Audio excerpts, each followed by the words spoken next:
Cười rồi đâu. Khóc đó chứ. Tụi đẻ nè.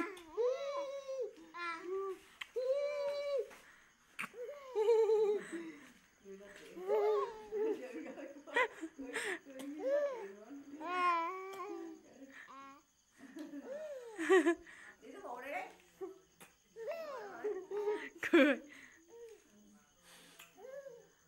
Cười.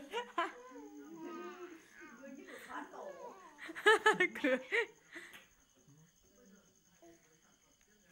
Tôi thúi á. Tôi thúi á. Rồi thơm phạt nữa mà đi mà. Còn lại cả tí lý Văn Lý có cái tí bỏ đó. Thôi tắm cho hay lắm rồi.